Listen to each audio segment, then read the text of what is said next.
Olá, bom dia! Hoje eu vou conversar com dois profissionais que estão deixando o Rio Grande do Sul, mas levando o nosso estado na mala. Eles vão cruzar fronteiras para vender o agronegócio brasileiro. Tem ainda uma bebida tradicional por aqui que ganhou um tempero completamente diferente na Serra Gaúcha. E um café que é um jardim. Lembrando que o nosso programa é transmitido para todo o Rio Grande do Sul pela Band TV e para o resto do país pelo canal Terra Viva. Não sai daí, o AgroBand está entrando no ar.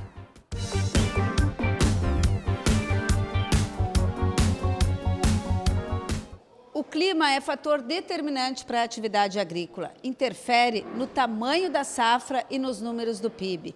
Em 2017, esta combinação foi perfeita. Mas em 2018 vai ser um pouco diferente. Clima favorável e bons preços. Uma combinação que rendeu ao campo uma safra recorde de grãos em 2017. Mais de 240 milhões de toneladas de grãos saíram das lavouras brasileiras. A boa colheita será um dos principais ingredientes para que a agropecuária tenha crescimento de quase 11% no ano, segundo os dados do IPEA. Saiu também a estimativa do Instituto para 2018, queda de 1,7%. Mas a explicação para esse número é simples. A última safra foi tão boa que fica difícil repetir o sucesso em 2018. E essa pequena redução nem tem a ver com os produtores. Pelo contrário, em alguns casos, os agricultores vão até aumentar a área de cultivo. O problema é o clima, que não vai ajudar tanto a produção das lavouras. O produtor continua absorvendo tecnologia, continua investindo na formação de suas lavouras, mas uma condição climática menos favorável no ano de 2018 tende a se refletir em rendimentos por unidade de área inferiores. A tecnologia continua sendo combustível para os bons números do setor. O relatório do IPEA destacou o aumento de 21% na produção de máquinas agrícolas de janeiro a setembro. O que mais se vendeu foram tratores e colheitadeiras. A exportação de grãos também foi uma alavanca para o agronegócio brasileiro, aumento de mais de 12% este ano. A soja, produto mais vendido para outros países, teve crescimento superior a 23%. Em 2018, essa é uma condição estrutural que tende a não se alterar. A demanda externa por alimentos continua crescendo, principalmente os países em desenvolvimento, e o atendimento dessa demanda depende muito da produção, da capacidade dos agricultores brasileiros em atender, via incremento da oferta, a essa demanda internacional. Falando em clima, vamos saber a previsão do tempo para os próximos dias com a Karine Flores. Bom dia, Karine. Bom dia, Elisemar. A previsão é de instabilidades entre domingo e segunda-feira na divisa com Santa Catarina. Essa chuva volta a acontecer no Rio Grande do Sul entre quarta e quinta-feira, mas a quantidade de chuva não deve ser muito elevada. Só que como ela acontece em um curto espaço de tempo, ela pode acabar sendo um pouco mais forte, não pela quantidade de água que vai cair, mas sim por acontecer em poucas horas. E ainda chance para queda de granizo em algumas regiões. Essa chuva é localizada, ou seja, ela acontece em algum ponto e não acontece em outro. Como essa chuva não está atendendo todo o Rio Grande do Sul, em alguns pontos do estado é possível notar que a umidade do solo já está começando a cair. Outro alerta é com relação às temperaturas, porque depois da passagem dessa frente fria, entre sexta e sábado, a tendência é que as temperaturas fiquem mais baixas, vai ter um friozinho nos próximos dias. Isso acontece por conta do efeito do fenômeno Laninha. Esse fenômeno está atuando aqui no Rio Grande do Sul desde o mês de outubro e deve durar até o final do verão. E é isso que está causando essas temperaturas um pouco mais baixas, essas ondas de frio em plena primavera. Então essa é a explicação para a estranheza de muitas pessoas com alguns dias, com temperaturas mais baixas e essa tendência que a gente vai ter nos próximos dias. Então, Lisemara, separa o teu casaquinho, porque mesmo nessa época do ano vai ser preciso.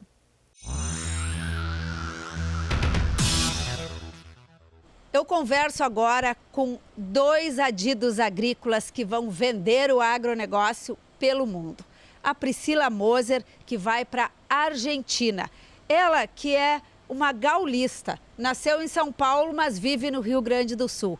E o Thiago Charão de Oliveira, que vai para o Vietnã. Ele é gaúcho, nascido e vivido por aqui. Os dois são do quadro do Ministério da Agricultura e são os primeiros que saem do Rio Grande do Sul para exercer esse cargo de adido agrícola, que foi criado em 2008 e os primeiros adidos assumiram em 2010. Então, é relativamente novo esse trabalho. Vou começar com o Tiago, porque, Tiago, ir para o Vietnã, morar em Hanoi, na capital, quero saber da língua. Qual é a língua que fala lá? Tu estás preparado para isso? Bom dia. Bom dia. O Vietnã, a língua é própria do país, é o vietnamita, é falado só lá. É uma língua que evoluiu de um dialeto do chinês, não se aproxima tanto do mandarim, até um pouco mais do cantonês, mas devido à colonização que o Vietnã teve da França, recebeu muitas influências do idioma francês. E tem muito de entonação também, tu estás treinando isso? Estou treinando, é uma língua tonal, ela tem 7 tons e uma palavra pode ter um significado muito diferente e pelo tom ser definido exatamente qual deles a gente está utilizando. Priscila, para ti vai ser mais fácil. O espanhol aqui do lado, na Argentina. Bom dia, como é que estão esses preparativos para assumir esse cargo de adido agrícola aqui do lado? Bom dia, Lisemara. Bom, eu estou bastante ansiosa e animada para assumir esse novo desafio. E por ser na Argentina, em Buenos Aires, eu fico um pouco mais tranquila, me sinto mais segura por já ter morado na Argentina, por já falar espanhol. Já morei em Santa Fé, já trabalhei inclusive com tambos de leite, né, e frangos de corte lá na região. E vai ser um prazer, vai ser muito prazeroso poder representar o Brasil e poder divulgar o agronegócio brasileiro na Argentina e futuramente em outros países também da região aí do Mercosul. Vamos explicar o que faz um adido agrícola, qual que é o trabalho de vocês? Bom, o adido agrícola ele tem diversos objetivos, né? Um dos objetivos ele é facilitar o acesso dos mercados do agronegócio brasileiro no local onde nós estaremos atuando. Como é que vai ser vender para a Argentina, que concorre conosco na carne, no trigo, na soja, no arroz? Então, dos 10 países que estão indo os adidos agora, a Argentina ela tem uma peculiaridade que, embora ela não seja um grande importador agrícola, ela importa 2,2 bilhões de produtos agrícolas, diferentemente do Vietnã, que ultrapassa os 28 bilhões. Mas a Argentina ela é um parceiro, a gente tem que trabalhar com a Argentina em parceria. Por que isso? Porque nós temos diversas regulamentações para harmonizar, muitas harmonizações com a Argentina para tratar, visando terceiros mercados. Tiago, no Vietnã é diferente. Tu vais instalar esse espaço de adido agrícola lá, começar esse relacionamento. Tu escolheste o Vietnã, como é que foi esse processo seletivo? Como é que funciona? O processo seletivo ele é em 2 grandes etapas. Primeiro, a gente tem que fazer um concurso público para entrar num quadro de acesso, que é um concurso que tem provas de títulos, provas escritas, prova oral de língua inglesa, avaliação psicológica. Estando dentro desse quadro, a gente se candidata para as vagas específicas que a gente quer. Eu escolhi 3 vagas na Ásia, foi China, Vietnã e Tailândia. Na entrevista final, pelo meu perfil, fui designado para o Vietnã. E como é que vai ser tua vida lá? Onde é que tu vais morar? Vocês recebem uma ajuda de custo? Como é que funciona essa parte prática? É uma questão tudo muito nova para nós. Diferente de outros adidos que teve alguém que estava no cargo anterior e pode passar até algumas dicas de como é se instalar, eu estou desbravando, é um posto novo. Eu vou ter que me adaptar à realidade local, à questão de línguas, costumes, características de habitação e começar a trabalhar, desbravar não só o local, mas o mercado, levar o nosso produto para lá. E vocês têm uma ajuda para a moradia? Como é que funciona essa parte? O salário de vocês é em dólar? É o mesmo salário aqui do Brasil? Como é que é? O salário ele é pago em dólar, até para evitar, quando o adido vai para um país que tem uma alta inflação, ter que ficar fazendo reajuste na moeda local com muita frequência. Então fica numa moeda mais estável e a gente vai fazendo o saque local conforme a necessidade. A gente tem uma série de auxílios que são relacionados a propósitos específicos, porque diferente da realidade que a gente está acostumado a trabalhar aqui, que é com uma grande equipe, a gente tem uma pessoa responsável pela parte de compras, por exemplo. Lá, se eu precisar de uma folha de ofício para fazer alguma impressão, eu vou ter que ir numa papelaria e comprar. Então eu vou ter uma verba específica para isso, para compra de material de escritório, por exemplo. Priscila, e vocês fazem parte da diplomacia brasileira. Vocês podem ter que receber em casa, por exemplo, alguns convidados. Como é que funciona isso, essa logística toda? Vocês passaram por treinamento no Itamaraty, na Agência Brasileira de Inteligência. Por quê? Isso, exatamente, porque a nossa residência, ela é considerada uma residência oficial, né? Então, é o local onde a gente vai receber, sim, autoridades, né? E a gente, inclusive, recebe um ressarcimento de parte do nosso aluguel para isso. E nós, assim, recebemos um treinamento no Itamaraty e na Agência Brasileira de Inteligência, justamente para reforçar e pontuar algumas questões em relação ao recebimento de pessoas na nossa residência. E a atuação de vocês? Vocês podem atuar preventivamente, por exemplo, observar que o país de vocês lá, está prestes a impor uma barreira a algum produto nosso e já brifar isso, antecipar para que a gente se defenda? O que vocês vão usar para nos defender lá fora? Nossa produção sustentável, por exemplo? Qual que é o viés do trabalho do adido agrícola quando defende o nosso produto? Isso é bem interessante, Lisemara, porque com os 10 adidos que estão indo agora, a gente vai abarcar 40,3% da exportação brasileira. 40,3% de tudo que é exportado vai ter os 10 adidos nesses países para estarem, digamos, contemplando, abarcando, né, esse setor e defendendo essas questões. Nós temos muitas barreiras tarifárias e as barreiras não tarifárias. Então, dentre as barreiras não tarifárias, nós temos algumas questões, por exemplo, sanitárias e fitossanitárias, que é essencial a presença de um adido no local para ele poder antecipar esse problema e tentar resolver com as autoridades locais do país ou com as autoridades aqui do Brasil. Uma curiosidade para o Thiago sobre produção no Vietnã. Eles são o segundo maior produtor de café, o Brasil é o primeiro. Como é que a gente vai fazer isso, tentar vender o nosso café para eles? Eles produzem bastante arroz também. Qual que é o nosso produto com maior potencial no agro para a gente colocar lá? São vários. Produto com potencial, eu colocaria carne, principalmente bovina, e frutas tropicais. Uma das primeiras coisas que eu estou levando na pauta é abrir o mercado vietnamita para o melão brasileiro. E o melão vai ser a porta de entrada para melancia, para manga, para várias outras frutas. O Vietnã é um país que ele vem ainda de uma realidade muito rural. Ele tem uma boa parte do PIB vindo dessa realidade e aquela realidade rural semelhante a um Brasil de 50 anos atrás. A luz elétrica, a recém está se espalhando pelo país. Mas esse é o momento para a gente entrar no Vietnã, porque agora o vietnamita está comprando sua geladeira, está comprando o seu freezer. Ele está saindo de uma realidade onde a galinha é abatida na frente do consumidor para uma realidade onde ele pode comprar um produto congelado. E esse é um mercado que o Brasil é muito competitivo e a gente pode entrar lá.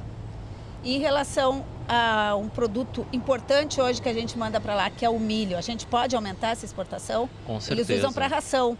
Com certeza, eles usam muito para ração. Como o vietnamita está consumindo mais carne, a gente pode tanto entrar direto com a carne, ou a gente pode entrar com milho, com trigo, com a soja, com esses grãos que são utilizados para a fabricação de ração, para eles terem a produção animal lá com o nosso insumo daqui. E no café, dá para fazer um blend do café brasileiro com vietnamita? Eles já fazem isso. O vietnamita ele é o segundo maior mercado produtor, mas ele é um grande consumidor do café brasileiro, porque ele mistura com o café vietnamita, faz o blend, melhora o produto deles e reexporta. O Brasil estava com restrições até certo tempo atrás para fazer essa mesma questão de trazer o café vietnamita para cá e a gente exportar um produto com uma qualidade diferenciada. Hoje, infelizmente, o mercado brasileiro também está aberto para o café deles. Bom café lá para ti no Vietnã, Thiago. Obrigado. E para ti, eu acho que eu vou desejar bons alfajores, bons vinhos, boas coisas do nosso país vizinho. Eu não conheço o Vietnã, mas aqui eu já conheço. Boa sorte, Priscila Moser. Muito obrigada, Lisemara. Conheces o Vietnã? Vou conhecer mês que vem, mas já deixo também o convite para ir lá com a equipe nos visitar. Uma das funções da residência oficial, como a Priscila falou, é receber autoridades e com certeza vocês são autoridades do jornalismo brasileiro. Então, AgroBand convidado para ir para o Vietnã para ir para a Argentina ver o trabalho dos adidos agrícolas. Tiago Charão de Oliveira e Priscila Moser, que conversaram aqui conosco e vão nos defender lá fora. Termina em 30 de novembro a segunda etapa de vacinação contra a febre aftosa no Rio Grande do Sul. Devem ser imunizados 5 milhões de bovinos e búfalos com até 24 meses de idade. Todos os produtores devem comprovar a vacinação através da apresentação da nota fiscal de compra e declaração da quantidade de animais vacinados por categoria nas inspetorias de defesa agropecuária. Uma cerveja com ingredientes bem especiais, laranja e bergamota. E tem também uma ajudinha da Vó Sidônia. A cestinha é companheira da Dona Sidônia há muitos anos. Apaixonada pela natureza, a aposentada adora estar em meio às árvores, colhendo frutas. O passatempo fica ainda melhor quando o neto participa junto. Eu não por nada ia trocar a minha vida da natureza aqui do campo, da lavoura para a cidade. Fernando visita a avó toda semana e foi em meio aos pomares da família que surgiu a ideia de utilizar as frutas que são cultivadas aqui na produção de uma cerveja artesanal. Quando eu estava saindo daqui, eu vi os pés, o pomar que ela tem aqui e que tinha frutos no pé. Então eu resolvi colher, fazer alguns testes, ficou muito boa a cerveja. Depois, quando foi feita a produção de 1.000 litros, a gente veio pegar mais bergamotas e laranjas aqui na propriedade dela. A receita desenvolvida pelo Fernando leva, além de ingredientes tradicionais, como o trigo, a cevada e o coentro, 2 frutas, a laranja e a bergamota. Apenas as cascas são usadas. Através delas é feito um extrato que é misturado à cerveja ao final da produção. O extrato ele entra só nos últimos 10 minutos da fervura, então todo o processo é igual. Quando a cerveja está quase acabando, a gente entra com o extrato de laranja e bergamota para concluir e passar aquele aroma e sabor do produto. Dona Sidônia foi exigente durante a criação da bebida. Queria que as frutas que cultiva dessem origem a um produto de qualidade.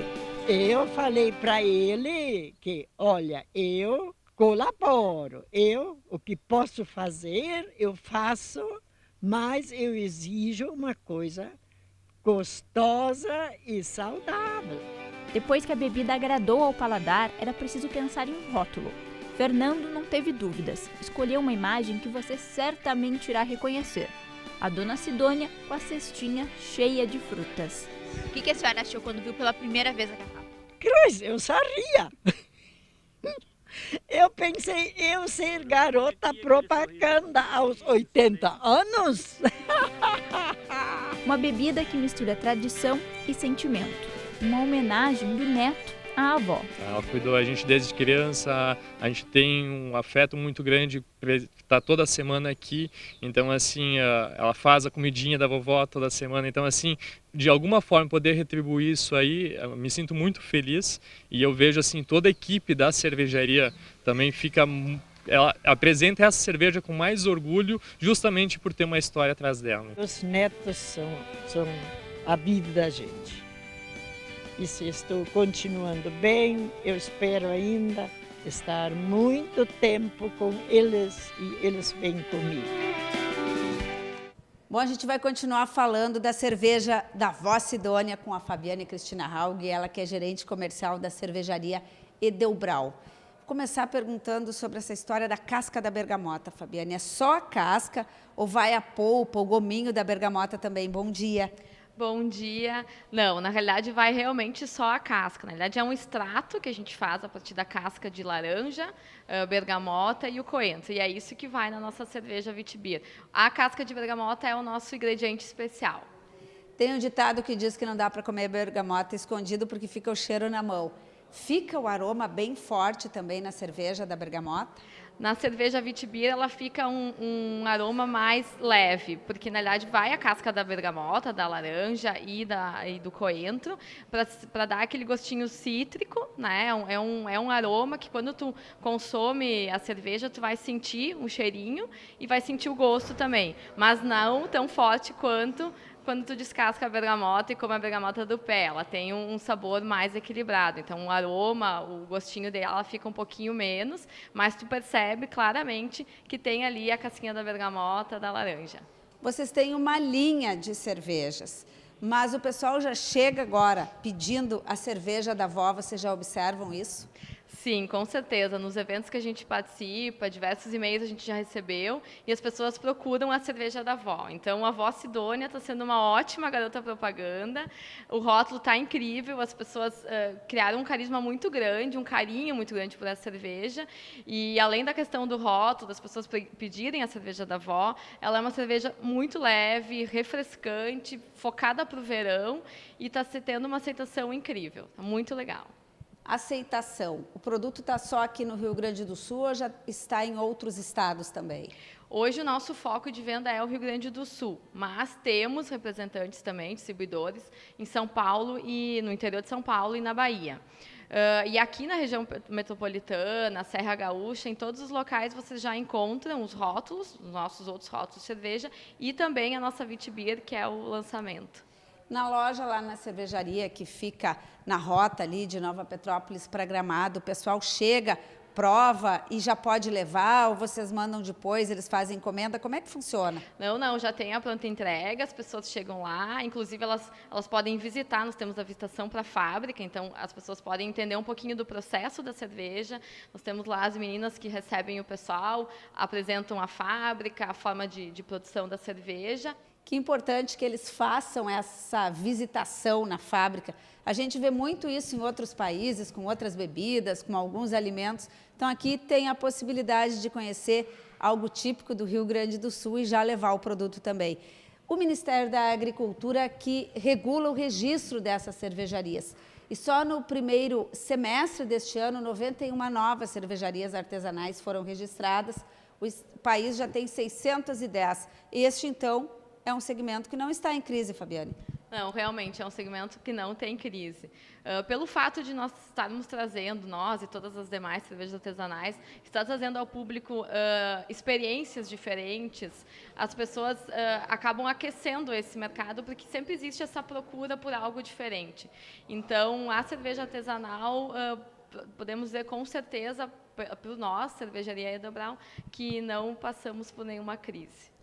São mais de 7.500 rótulos de cerveja artesanal no Brasil. E tem alguns que nem foram registrados oficialmente. Então, dá para ter uma ideia do tamanho deste negócio. E a gente quer saber se esse negócio ele tem um público dirigido. Qual que é o perfil do consumidor de vocês? Na verdade, o nosso consumidor ele varia de 18 anos a 80 anos, como a avó Sidônia, né, que é a nossa garota propaganda. Fabiane, nessa pesquisa do Ministério da Agricultura, eu me surpreendi. O primeiro estado é São Paulo, com cervejarias artesanais. E o Rio Grande do Sul vem em segundo. O Rio de Janeiro, que é o estado da praia, do sol, do calor, vem em sexto lugar. Então, aqui tem espaço para o vinho, para a cachaça, para a cerveja, não tem problema, mesmo que nós tenhamos o inverno, por exemplo? Sim, com certeza. Tanto que neste último inverno nós lançamos a Dark Strong Ale, que é uma cerveja mais encorpada, uma cerveja escura e que tem um teor alcoólico um pouco mais elevado e justamente vem e casa muito bem com o inverno. Então, como a cerveja artesanal te dá essa possibilidade de estar produzindo cervejas que interagem com o momento, né? Se é verão, inverno, enfim, e aí tu consegue manter o teu público, né? Criando experiências diferentes e entregando para ele um produto que casa com a estação do ano. Então, essa é a possibilidade da cerveja artesanal. Coisa boa, adorei esse bate-papo aqui para aprender um pouquinho mais sobre esse produto que leva a casca de bergamota. Olha que ideia bacana aqui, bem pertinho de Porto Alegre, na nossa Serra Gaúcha. Quero agradecer a Fabiane Cristina Haug, ela que é gerente comercial da Eder Braun. Pedi para ela levar um abraço lá para a vó Sidônia. Adorei a presença da vó Sidônia no rótulo. Muito obrigada, nós que agradecemos a oportunidade de poder estar participando do teu programa e com certeza o abraço será dado à nossa garota propaganda. Então tá, depois desse bate-papo, com esse abraço lá para a vó Sidônia, a gente vai para o intervalo, o Agroband de volta daqui a pouquinho.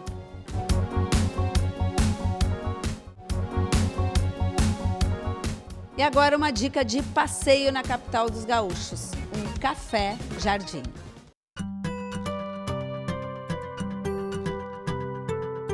Fernanda veio estudar na cafeteria. Além da bebida quentinha, ela encontrou outro diferencial. Na verdade, o que me atraiu foram as plantas. Eu passava na frente, sempre via, daí eu fiquei curiosa para ver o que era e um dia eu entrei. Aqui, gastronomia e natureza se misturam. As plantas estão por todos os lugares. E este espaço foi pensado especialmente para que os clientes se sentissem em um jardim. Até o chão, ao invés de piso, tem pedrinhas. Era um sonho conseguir transformar um espaço fechado, 100% fechado, num jardim. Isso a gente tentou usar de alguns artifícios, como a brita, que dá a impressão de ser um solo permeável, assim. Daí tu no pisar na brita, tu já sente, parece que tá na rua. As plantas ao redor e o fundo escuro também te dá uma impressão de ser maior. Tem samambaia, cactos e até uma palmeira. Para as folhagens que precisam da luz do sol, uma iluminação diferente foi projetada. Tudo que está no local pode ser comprado. A ideia é que tudo aqui dentro seja vendável. Tanto as plantas, como a parte de cafeteria, mas também os móveis. A tranquilidade do lugar tem chamado a atenção dos clientes.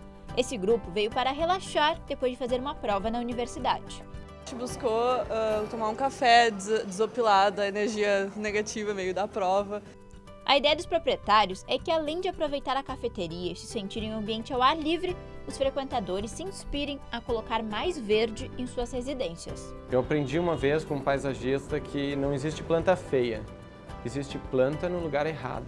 As pessoas estão reconhecendo isso, eu acho muito legal, elas chegam aqui, eu quero sentar na rua, aqui vai ficar legal de noite, né? Deve ficar muito bonito de noite aqui. E isso é bem gratificante para mim, assim, que sempre visualizei, sempre quis fazer isso, sempre... Foi, na verdade, a realização de um sonho, assim. O AgroBand de hoje fica por aqui. Não esqueça que você pode acompanhar outras notícias no Agronotícias e também no facebook.com/programa AgroBand. Na semana que vem tem mais. Aproveite o dia. Até lá!